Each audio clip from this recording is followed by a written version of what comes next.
à tous, c'est Shannon. Alors aujourd'hui, mais cette vidéo, je suis tellement contente de la faire parce que je ne compte plus le nombre de fois où on m'a dit cette phrase: je n'arrive pas à méditer, Shannon, ça ne marche pas pour moi. Alors, je vais essayer d'être le plus concise et le plus clair possible. La méditation, la plupart des gens l'abordent d'une manière très terre à terre, c'est-à-dire que, ok, je suis en tailleur, c'est bon, alors même si ça me fait mal aux hanches, je reste en tailleur, donc là déjà c'est problématique parce qu'il n'y a pas une position officielle de méditation reconnue par le Comité national de la méditation. Tu peux méditer allongé si tu as envie, même si c'est pas toujours ce qu'il y a de mieux. Tu peux méditer debout, tu peux méditer assis, tu peux méditer avec le dos adossé contre un mur. Typiquement, moi je sais que j'ai plein de gens, surtout les gens âgés qui ont du mal à ne serait-ce que se tenir assis, donc pour la partie relaxation méditation, qui se mettent contre un mur, et il n'y a aucun problème à faire ça, en aucun cas ça ne dégrade ce qui va se passer dans ton mental, le fait de ne pas être en posture du diamant mais être dans une autre position. En fin de méditation aussi, parfois je propose souvent aux gens de passer sur le côté en position fétale pour voilà, tirer les bienfaits de cette position, mais je ne vais pas partir dans ce sujet-là. Donc déjà, la première chose à savoir, c'est qu'il n'y a pas une position officielle de la méditation. Tu médites comme tu veux, quand tu veux, à peu de choses près. Ensuite, la méditation, je ne sais pas pourquoi, je ne sais pas comment, il y a encore aujourd'hui des profs qui disent qu'il faut faire le vide dans son esprit et ne plus penser à rien.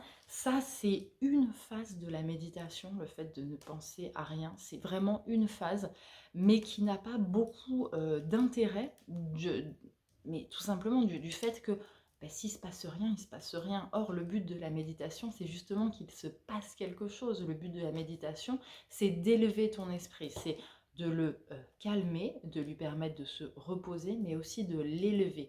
Le but de la méditation, c'est d'amener du positif. Alors, si tu es là, en mode concentré, à te dire, il faut que je pense à rien, il faut que je pense à rien, il faut que je pense à rien, et que tu te stresses parce que tu n'arrives pas à penser à rien, mais ta méditation n'aura servi à rien. Et c'est pas ce qu'on veut. Donc le fait de ne penser à rien n'est pas du tout un critère de réussite de la méditation. D'ailleurs, est-ce qu'il peut y avoir des critères de réussite dans la méditation? Ça me paraît un petit peu compliqué puisqu'on est sur une expérience qui se passe dans son mental. Donc je pense qu'il faut aborder ça avec beaucoup plus de légèreté et puis éviter peut-être de croire peut-être une seule personne qui va vous parler de ce sujet, peut-être essayer de trouver comme pour tout, plusieurs personnes qui vont parler de ça, puis peut-être que vous allez adhérer plus à la vision, à la manière, aux mots que vont dire une personne en particulier, qui vont vous permettre, que vous allez plus accrocher, vous allez plus adhérer tout simplement. Moi, au niveau de la méditation, qu'est-ce que je fais? Il y a plusieurs phases. Donc, en général, ça arrive après un cours de yoga. Et à la fin de ce cours de yoga, donc déjà, on finit sur quelque chose d'un peu plus doux et on refait de la respiration. Donc, la respiration thoracique, de la respiration ventrale, on inspire d'une certaine manière, on expire d'une certaine manière, et ainsi déjà on vient se concentrer sur un seul sujet, à savoir la respiration. C'est déjà un bon début. Se concentrer sur un seul sujet, c'est déjà du lourd.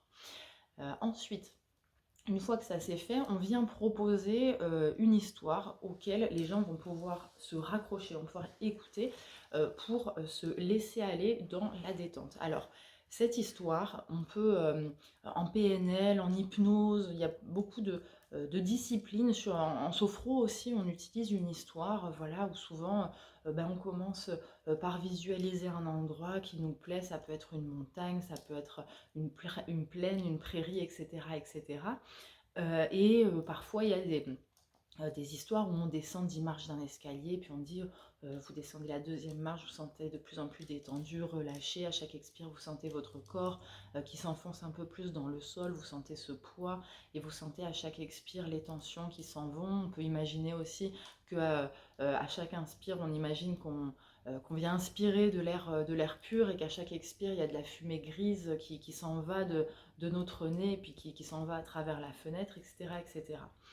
toute l'histoire. Donc il y a une phase de descente, ensuite il y a une phase d'histoire, et puis ensuite il y a une phase de remontée où on va dire ensuite aux gens, et puis vous allez prendre des plus grandes inspirations pour amener plus d'oxygène, plus d'énergie dans le corps, les doigts vont se mettre à bouger, les pieds vont se mettre de nouveau à sentir qu'ils existent, etc., etc. Vous pouvez vous étirer, bâiller si le corps le réclame, etc., etc. Donc voilà, il y a 3 phases. Il y a la phase où on rentre dans la méditation, la phase où on vit la méditation, où l'esprit peut vraiment divaguer. Moi, j'explique toujours aux gens que s'ils entendent ce que je dis tout le long, eh ben, c'est très bien. Si à un moment donné, ils décrochent, il n'y a aucun problème du moment que là où ils vont, c'est positif et agréable pour eux. On raconte une histoire, donc voilà, ça peut être sur une plage au sommet d'une montagne, ça peut être à l'intérieur même de son cerveau. On va donner des images, on va raconter une histoire qui permette aux gens de se détendre un peu de la même manière que vous racontez le soir une histoire à un enfant pour qu'il s'endorme. Vous pouvez lui raconter, moi c'était mon cas, euh, je me souviens que quasiment tous les soirs, on me lisait exactement la même histoire. J'adorais une histoire qui s'appelait Casse-cou le cow-boy. D'ailleurs, je n'ai jamais réussi à retrouver le livre. Si jamais il y en a un de vous qui sait où je peux retrouver Casse-cou le cow-boy, ça me ferait trop trop trop plaisir. Parce que cette histoire, en fait, j'avais beau la connaître par cœur, elle m'emmenait dans mon monde imaginaire, me détendait et me permettait de m'endormir. Et en général, à l'âge adulte, eh ben, on perd, même avant à l'adolescence, cette phase d'endormissement qui est pourtant très agréable et qui au final est de la méditation. Donc si vous pensez que vous ne savez pas méditer, sachez que vous avez tous un jour dans votre vie médité sans le savoir. Ainsi, le fait de ne penser à rien, c'est des choses qui nous arrivent dans la journée. Souvent, les gens disent ah j'étais dans la lune, j'avais la tête en l'air ou je buguais. Alors à n'importe quel moment de la journée, vous arrêtez quelques secondes, le regard dans le vide et là vous pensez à rien. Et quand vous revenez à l'état normal, vous voyez que vous n'êtes pas nécessairement plus détendu ou plus... De retour après un petit bug vidéo. Donc, vous avez tous déjà médité dans votre vie, ne serait-ce que parfois lorsque, je sais pas, vous étiez en voiture et que vous êtes aperçu, vous vous êtes dit, ah, je suis déjà là, putain, j'ai pas vu le temps passer. Ça, c'est de la méditation. Pour autant, l'expérience que vous avez vécue sur cette méditation ne vous a rien enseigné. Donc, le fait de ne penser à rien, je vous le dis, je vous le redis, je vous l'ai, je pense, suffisamment argumenté, n'a pas d'intérêt particulier, à part le fait de savoir contrôler son esprit. Je pense, et du moins je constate, que la plupart des gens apprécient la méditation du point de vue du voyage intérieur qu'ils ont vécu par l'histoire proposée par la personne qui a donné la méditation. Pour ma part, je vais vous parler de mon expérience parce qu'on croit souvent que les profs sont détenteurs d'une vérité ou arrivent à tout faire parfaitement sans effort, donc ça c'est totalement faux. Sachez que si un professeur de quoi que ce soit n'arrive pas à faire quelque chose, il va essayer de le cacher, il va continuer à s'entraîner jusqu'au moment où il va pouvoir donner l'exemple parce qu'on a quand même une stature, une carrure, un charisme à avoir. Moi personnellement, j'ai fait plusieurs fois de l'hypnothérapie avec des hypnothérapeutes en cabinet. Je me suis rendu compte que quand l'hypnothérapeute était un homme, j'avais beaucoup moins de facilité à rentrer dans l'hypnose que lorsque c'était une femme. Donc c'est moi, c'est mon caractère. Si je suis seule avec un inconnu, je ne vais pas laisser mon esprit aller n'importe où, je vais toujours garder le contrôle. Et ça, je n'ai pas envie de travailler dessus. Donc j'estime que c'est comme ça et que je vais mettre mon énergie plutôt à faire d'autres méditations. Il y a des années avant d'être professeur de yoga, je me suis rendu compte que sur certaines plateformes, il y avait des gens qui proposaient des séances de méditation, que certaines me plaisaient et que d'autres ne me plaisaient pas du tout. Et il ne faut pas penser que c'est à soi à se soumettre à n'importe quelle personne qui va proposer telle discipline et s'arrêter sur le fait que une personne, une fois, ça n'a pas marché, mais plutôt aller chercher ce qui vous convient. Parce que moi, ma voix, mon langage, mes phrasés ne vont peut-être pas plaire à une personne et vont peut-être plaire à d'autres. J'ai des élèves qui s'endorment et qui ronflent au bout de 30 secondes, et puis j'en ai d'autres qui me disent eh ben, écoute, ça fait 1 an qu'on fait les cours ensemble, cette méditation, je ne suis pas rentrée dedans, ce que tu m'as dit aujourd'hui, cette histoire ne me parlait pas.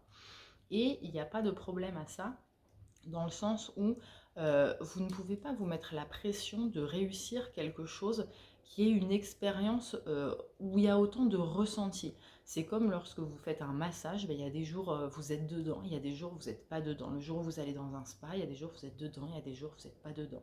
Vous ne pouvez pas attendre de la vie de vous offrir tout le temps exactement ce que vous voulez au moment où vous le voulez. Et la méditation, c'est quelque chose qu'il faut savoir appréhender, il ne faut pas se mettre la pression. Typiquement les challenges méditation, le truc de je médite 1 heure par soir pendant 21 jours, c'est de la connerie. C'est vraiment de la bêtise puisque vous venez vous mettre de la contrainte sur quelque chose qui est censé être de l'ordre du plaisir, du ressenti. Vous pouvez vous mettre de la contrainte sur du sport, typiquement lorsque vous n'êtes pas encore sportif et qu'il faut que le sport devienne une habitude. Ça, c'est tout à fait correct et légitime. Puis ensuite, ça deviendra une habitude, ça sera beaucoup plus facile, mais au début, il faut un peu se forcer. La méditation, ne vous forcez pas, essayez de vous réserver un créneau pour le faire. Typiquement, voilà, si vous passez vos soirées d'hiver de 18 h jusqu'à 23 h sur le canapé, dites-vous à un moment donné, ben, je vais sortir de mon canapé, je vais venir m'asseoir par terre sur un coussin, et je vais mettre un chronomètre, ne serait-ce qu'à 45 secondes.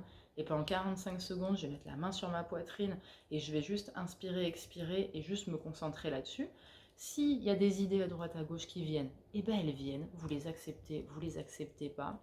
C'est pareil pour les pensées parasites, il y a plein d'histoires qui permettent d'être à l'aise avec ça. La plupart des gens disent oui, alors j'ai écouté ce que tu as dit, j'ai entendu ce que tu as dit, mais en même temps j'ai aussi pensé aux listes de courses et aux devoirs des enfants.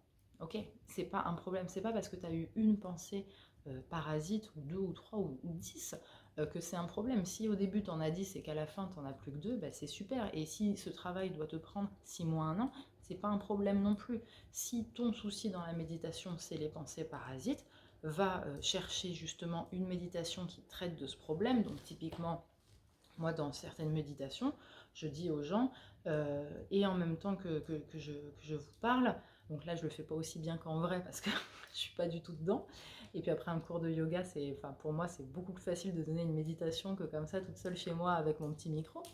Mais en gros, je dis aux gens, voilà, pendant que vous êtes dans cet état de semi-conscience, il y a des pensées qui vont venir à l'intérieur de votre tête. Donc, je dis qu'on peut matérialiser les pensées, les voir se promener dans la pièce, rentrer dans la tête. Et une fois dans la tête, à vous de voir si vous acceptez ces pensées ou si, au contraire, vous pouvez lui demander à cette pensée de s'en aller et lui indiquer le chemin de la sortie. Et puis la voir, du coup, de la même manière partir à travers la fenêtre et s'en aller loin, loin, loin et ne plus jamais revenir. Ça, c'est tout à fait possible. Donc le fait d'avoir des pensées parasites, c'est quelque chose, on ne peut pas juger les gens là-dessus, on ne peut pas dire « Ah, c'est mal, tu ne médites pas, tu as des pensées parasites ». Non, c'est complètement débile. Mais juste, si quelqu'un, voilà, si vous avez ce genre de problème et que vous avez une personne, voilà, votre sophrologue, votre hypnothérapeute, votre prof de yoga, que je ne sais-je, il suffit de vous lui dire et lui dire est-ce que tu peux la prochaine fois me faire quelque chose qui vienne traiter ou du moins m'aider, m'accompagner sur ce problème. En méditation, il n'y a pas de problème, il n'y a que des solutions et il y a souvent des gens qui se mettent beaucoup la pression parce que un jour, il y a une nana ou un mec qui allait passer 3 semaines en Inde et qui revient avec une vérité absolue comme quoi je suis la meilleure prof de yoga de France et de Navarre et je sais donner la méditation parfaitement et tu dois penser à rien comme ça, là je claque des doigts, tu penses plus à rien, si tu penses toujours à quelque chose c'est que tu es nul. Non, non, non, il faut être un petit peu plus indulgent que ça. En tout cas, j'espère que j'aurai réussi un petit peu à vous faire comprendre, voilà, que la méditation, alors c'est une discipline et on va dire de détente mentale et de, on va dire, j'allais dire de brillance mentale parce que quand vous sortez d'une méditation, c'est comme quand vous sortez d'un très beau rêve. Vous avez fait un beau rêve la nuit, vous vous réveillez le matin, vous vous sentez brillant. À l'inverse, vous avez fait un cauchemar la nuit, vous vous levez le matin, vous êtes un peu patraque, vous n'êtes pas très bien, vous vous sentez un peu bizarre. Donc, je dirais que voilà, il faut aborder ça avec beaucoup de légèreté. S'il faut, vous allez essayer de méditer un jour, ça ne va pas marcher, vous allez réessayer 6 mois plus tard, et bien vous allez ressentir un petit truc qui vous fait dire que ce ne serait pas déconnant de réitérer l'expérience et d'aller chercher plus loin. Donc surtout, avec la méditation, ne vous mettez pas la pression, et si c'est pas la méditation qui vous convient, ou du moins si c'est pas une méditation, parce que moi-même je donne des méditations, comme je vous le disais, qui sont inspirées d'hypnothérapie, de PNL, de sophro et de multiples disciplines auxquelles je me suis intéressée. J'ai décidé de ne pas être experte dans un domaine. Je ne suis pas une praticienne de gestalt thérapie, par exemple, mais je fais des méditations qui me ressemblent et j'essaye toujours de me renseigner, d'évoluer, d'avoir les retours de mes élèves pour voir s'il y a des choses qui fonctionnent mieux que d'autres. Mais je vous le dis, je vous le redis, au bout d'un moment, il y a vraiment trop de gens qui se mettent la pression, qui me disent Shannon, je ne sais pas méditer, je n'arrive pas à méditer, ce n'est pas pour moi. Et qui ont essayé 3 fois avec la même personne. Donc, on n'est pas des médecins, hein, on n'est pas sur une discipline scientifique et structurée, on est voilà, quelque chose qui fait beaucoup appel au ressenti de la personne. Moi, je sais que sur la partie méditation, j'ai peu de formation académique, mais que j'ai passé des centaines d'heures, moi, à me former en perso parce que ça me correspondait mieux et aussi parce que je n'ai pas trouvé la formation académique qui me convenait. Vous voyez, comme quoi, même moi, j'ai pas réussi, même on va dire en tant que professeur, vous pouvez aussi décider d'apprendre à donner de la méditation, on va dire par votre expérience. Et au début de mes cours de yoga, je ne donnais pas de méditation parce que je ne me le sentais pas. Et dès lors que je me le suis senti, en fait, c'était quelque chose de tellement naturel que j'arrivais à donner aux gens quelque chose que j'avais développé un peu malgré moi. Alors, pourtant, je suis quelqu'un de très terre à terre, très méthodique. Que ça soit pour le yoga ou pour les autres sports que je pratique, j'ai tendance à beaucoup aimer que ça soit structuré, que ça soit soutenu par des études scientifiques, etc. Là, pour le coup, ce n'est pas possible, donc ça a été aussi un décrochage de ma part, de ne pas réussir à m'appuyer, à me reposer sur quelque chose de tangible. Mais force est de constater que ça fait du bien aux gens, donc à un moment donné, il ne faut pas trop se poser de questions et puis aller vers là où votre instinct vous guide. Donc, sur ces belles paroles, j'espère que si jamais vous étiez fâché avec la méditation ou avec ne serait-ce que la relaxation, j'ai peut-être semé dans votre cerveau la petite graine de retourne-y, sait-on jamais. Et puis, si jamais vous êtes déjà à l'aise dans votre méditation, ça a pu vous apporter un point de vue supplémentaire. C'est toujours de la culture, ça fait plaisir. Donc sur ce, vous pouvez m'écrire vos commentaires parce qu'on est sur un sujet qui est tellement intime, qui est tellement du ressenti. Et moi, je vous parle tellement de mon expérience, on a sans doute une différente. Donc ça me ferait très plaisir que vous me partagiez un petit peu vos vécus aussi. Et puis sur ce, je vous souhaite une bonne journée. Allez, ciao!